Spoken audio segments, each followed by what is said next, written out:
परिचय दें।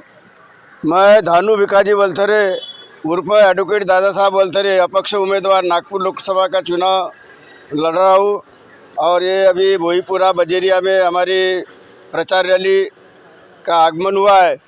जिस जिस बस्ती में हम बजेरिया के हर गली में पहुँचे उनको मेरा परिचय पुराना ही है और उन्होंने हमें बताया कि आप तो हमें हमारे घर मकान वगैरह बचाए थे, लेकिन चुनने के बाद भी हमारे ऊपर ध्यान रखना।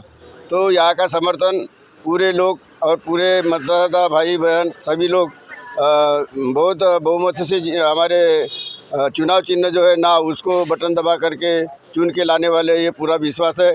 और भोईपुरा जो बजेरिया ये खदान एरिया, ये सभी के सभी एरिया के पूरे भोई समाज के लोग समाज को नहीं भूलेंगे ऐसा कहते हो, क्योंकि जो समाज को भूल जाएगा उसका विकास नहीं होगा। देश का विकास तो बाद में होगा जब समाज का विकास होगा। तो हर मोहल्ले में हम जहाँ पर गए इस बजेरिया बस्ती में तो वो बहुत खुश हो गए। जब अगर हम यहाँ नहीं आ रहे थे तो यहाँ का वातावरण दूसरा ही था, लेकिन उनकी वो हमारी रास्ता देख रहे थे कि रैली कब आएंगे, हमारे उम्मीदवार कब आएंगे, हमसे कब मिलेंगे। हमारे ही घर का एक व्यक्ति लड़का, एक हमारा परिचित हमारा रिश्तेदार चुनाव में खड़ा है, ये तो उनको 8-10 दिन पहले ही मालूम हो गया था। लेकिन इतनी खुशी हो रही उनको कि आज कब के वो 19 तारीख आ रहे। हमारे सब कार्यकर्ता अभी राह देख रहे 19 तारीख की। हमारा चुनाव चिन्ह 19 नंबर पर ही ये नाव, और खास करके विशेष में ज्योतिराम जी बर्वे, इनका जन्म अभी शताब्दी हो रही है कि 21 अप्रैल 1919 को जन्म हुआ था। वो 2024 में अभी ये 2-3 दिन बाद उनकी जन्म शताब्दी होने वाली है। तो ये सब याद है उनको, और वो याद इसलिए है कि यहाँ की समस्या है जो बजेरिया बस्ती की, ये कोई भी अभी तक के कोई भी लीडर ने आश्वासन दिया, केवल उनको वोटिंग करने के लिए प्रेरित किया, आश्वासन देकर के, झूठे आश्वासन देकर के चुन के गए। अभी उनका कहना है कि ये पूरे बस्ती के हमारे जितने भी 10-15 हज़ार वोटर है वो पूरा मतदान करेंगे, और हम अपने नागपुर शक्ति में हमारे जहाँ परिचित है मतदाता लोग, उनके पास जाकर के हम प्रचार करेंगे। वो स्वयं खुशी से प्रचार करने के लिए राजी है। तो मेरा पूरा विश्वास है कि मैं बहुमत से जीत के आऊँगा। ये भोईपुरा मच्छी मार समाज के लोग ज़्यादा से ज़्यादा बड़ी संख्या में यहाँ रहते हैं। उनकी मूलभूत सुविधाएं जो है, मच्छी मार का धंधा करते हैं। यहाँ सबसे बड़ी उनकी जो समस्या है वो मच्छी मार्केट है, और उनकी समाज भवन की सबसे बड़ी मांग है।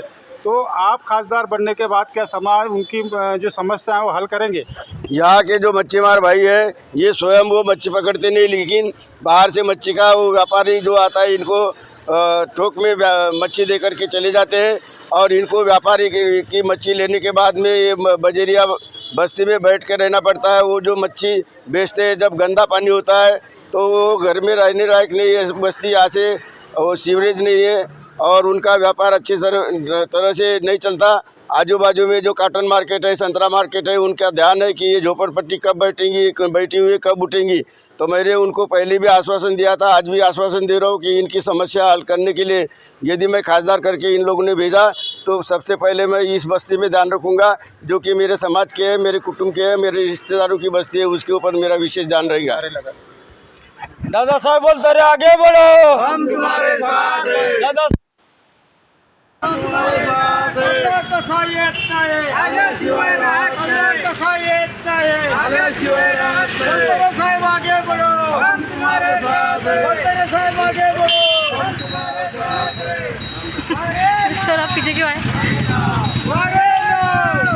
अभी आप भोईपुरा में प्रचार दौरा कर रहे हैं।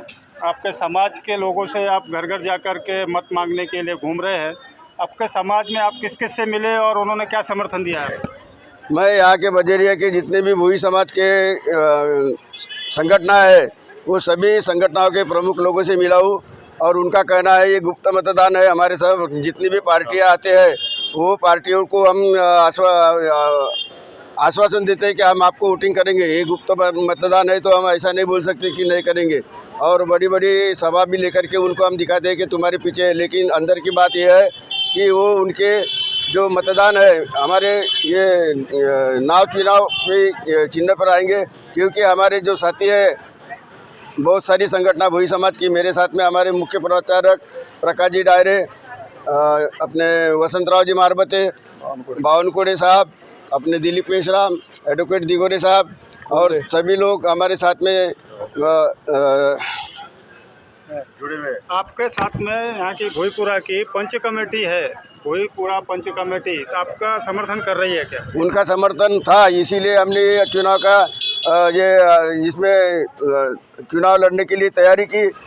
इनके समर्थन से हमने ये भोई समाज भवन जो है 0 माइल का वो बनना चाहिए था, लेकिन उनको अच्छा नेतृत्व नहीं मिलने के कारण अभी तक वो मांग पीछे थी। मैंने पुढाकार लिया और सभी लोगों ने मुझे एक चेतावनी ये दिया, सहकार्य किया और उनकी ताकत के भरोसे पर मैं ये चुनाव में मैदान में आया हूँ और उनका पूरा समर्थन है मुझे और ये सभी लोग मेरे को ही मतदान करने वाले हैं। ये मुझे